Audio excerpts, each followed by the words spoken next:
नमस्कार साथियों, आपका अपने YouTube चैनल पर बहुत बहुत स्वागत है। असीरगढ़ का किला श्री कृष्ण के श्राप के कारण यहाँ आज भी भटकते हैं अश्वत्थामा। किले के शिव मंदिर में प्रतिदिन करते हैं पूजा। महाभारत के बारे में जानने वाले लोग अश्वत्थामा के बारे में निश्चित तौर पर जानते होंगे।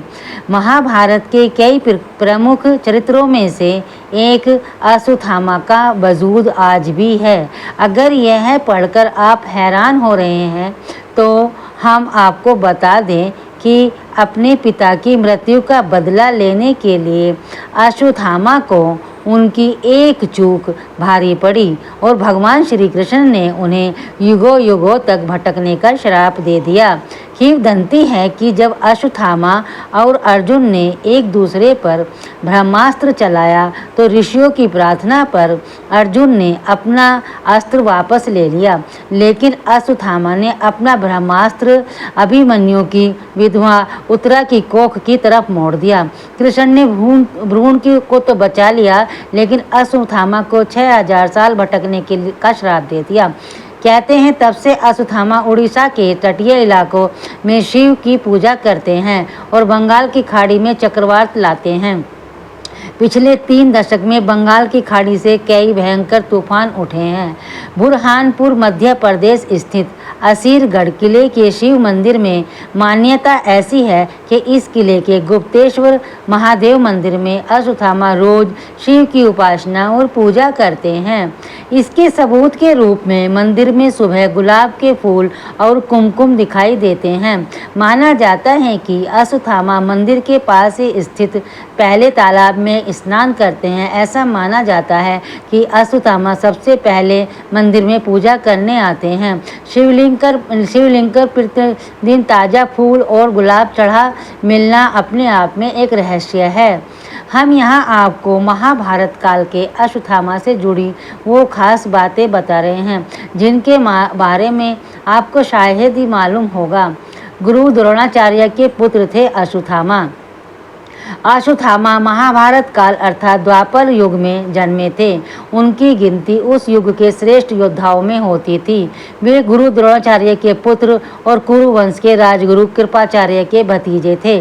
द्रोणाचार्य ने कौरवों और पांडवों को शस्त्र विद्या में पारंगत बनाया था।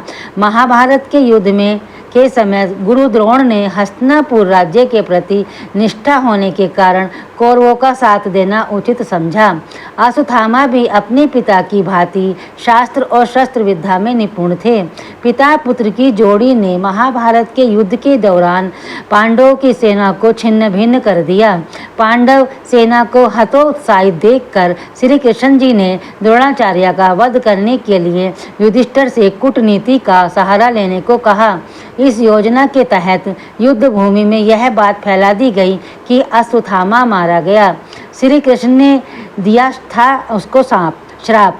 जब द्रोणाचार्य ने धर्मराज युधिष्ठिर से अश्वत्थामा की मृत्यु की सत्यता जाननी चाहिए तो युधिष्ठिर ने जवाब दिया कि अश्वत्थामा हतो नरो युवा कुंजरी वो अश्वत्थामा मारा गया, लेकिन मुझे पता नहीं कि वह नर था या हाथी।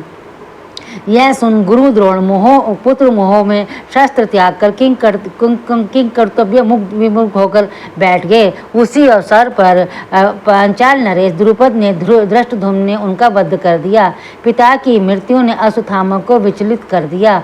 महाभारत युद्ध के पश्चात जब अश्वत्थामा ने पिता की मृत्यु का प्रतिशोध लेने के लिए पांडव पुत्रों का वध कर दिया और पांडव वंश के समूल नाश के लिए उत्तरा के गर्भ में पल रहे अभिमन्यु पुत्र को मारने के लिए ब्रह्मास्त्र चलाया, तब भगवान श्री कृष्ण ने परीक्षित की रक्षा कर दंड स्वरूप अश्वत्थामा के माथे पर लगी मणि निकालकर उन्हें तेजहीन कर दिया और युगों युगों तक भटकते रहने का श्राप दिया था। कहा जाता है कि असीरगढ़ के अलावा मध्य प्रदेश के ही जबलपुर शहर के गौरी घाट नर्मदा नदी के किनारे भी अश्वत्थामा भटकते रहते हैं। स्थानीय निवासियों के अनुसार कभी कभी वे अपने मस्तक के घाव के बहते खून को रोकने के लिए हल्दी और तेल की मांग भी करते हैं। कई लोगों ने तो इस बारे में अपनी आप बीती भी सुनाई। किसी ने बताया कि उनके दादा ने उन्हें कई बार वहां अश्वत्थामा को देखने का किस्सा सुनाया है। तो किसी ने कहा जब वे मछली पकड़ने वहाँ के तालाब में गए थे तो अंधेरे में उन्हें किसी ने तेजी से धक्का दिया था। शायद धक्का देने वाले को उनका वहाँ आना पसंद नहीं आया। गांव के कई बुजुर्गों की माने तो जो एक बार अश्वत्थामा को देख लेता है उसका मानसिक संतुलन बिगड़ जाता है। शिव मंदिर में करते हैं पूजा अर्चना। किले में स्थित तालाब में स्नान करके अश्वत्थामा शिव मंदिर में पूजा अर्चना करने जाते हैं। कुछ लोगों का कहना है कि वे उतावली नदी में स्नान करके पूजा के लिए यहाँ आते हैं। आश्चर्य की बात यह है कि पहाड़ की चोटी पर बने किले में स्थित यह तालाब बुरहानपुर की तपती गर्मी में भी कभी सूखता नहीं है। तालाब के थोड़ा आगे गुप्तेश्वर महादेव का मंदिर है। मंदिर चारों तरफ से खाइयों से घिरा है। किंवदंती है के अनुसार इन्हें खाइयों में से किसी एक में गुप्त रास्ता बना हुआ है जो खांडव वन से होता हुआ सीधे इस मंदिर से निकलता है। इस रास्ते से होते हुए अश्वत्थामा मंदिर के अंदर आते हैं। भले ही इस मंदिर में कोई रोशनी और आधुनिक व्यवस्था न हो, यहाँ परिंदा भी पर न मारता हो, लेकिन पूजा लगातार जारी रहती है। शिवलिंग पर प्रतिदिन ताज़ा फूल और गुलाल चढ़ा रहता है।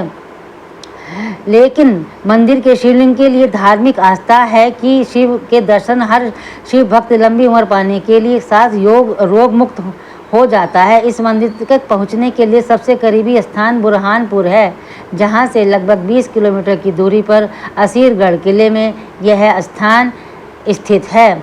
इसी प्रकार की धार्मिक रोचक पौराणिक कहानियाँ, प्रेरणादायक और ऐतिहासिक कहानियाँ, कथा भजन सुनने के लिए तथा व्रत की विधि और विधान सुनने के लिए हमारे चैनल को सब्सक्राइब करें और वीडियो को लाइक करें, शेयर करें। जय श्री राधे कृष्ण। राधे कृष्ण।